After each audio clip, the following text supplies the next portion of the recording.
它们都是独立的饲育系统，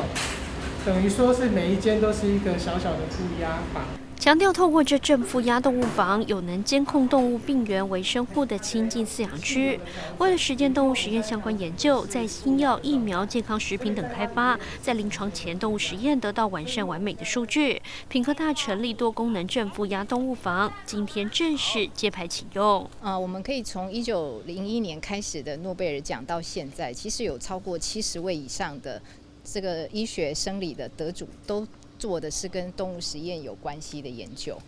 无论是在新药、疫苗，以至于到近代这个健康食品，动物实验在临床前的这个试验要能够得到很完善、完美的数据才有机会真的能够成为改善我们人类生活品质的这个产品才能够诞生总算在去年的时候能够正式去建制这个多功能的正负压动物房。透过正负压动物房可以进行一般的研究，以及第2级危险群针对感染源的操作。一方面可以确保实验动物的品质及健康，也能让实验人员在安全的环境下进行动物操作。那在正压房里面，我们做的就是一般性的研究例如像健康食品的安全性或者是功效性的评估。那如果牵涉到感染源第2级的感染源，我们就会进到负压房里面去做实验。那在负压房里面，我们还有独立通气的饲育设备能够非常以高规格的方式保护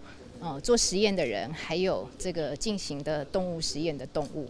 高雄长庚医院医师郭和昌指出，新型肺炎疫情肆虐全球，其中欧美多国出现确诊儿童疑似并发川崎症，让新冠病毒与川崎症间的连结引起医界关注，因此将与屏科大合作，投入川崎症动物模式开发。最近大家如果有关注到新冠肺炎的疫情，就会发现在纽约跟在意大利，那新冠肺炎引发的川崎症增加了30倍。那川崎症是什么？川崎症其实是会引发小孩子心脏血管受伤一个很重要的疾病。那台湾川崎症的发生率是全世界第3高，所以我们希望说，我们可以透过这次跟屏科大的合作，利用动物模式的方式，或者是利用屏科大已经有很好的抗发炎的自然萃取物，可以来协助我们临床上来治疗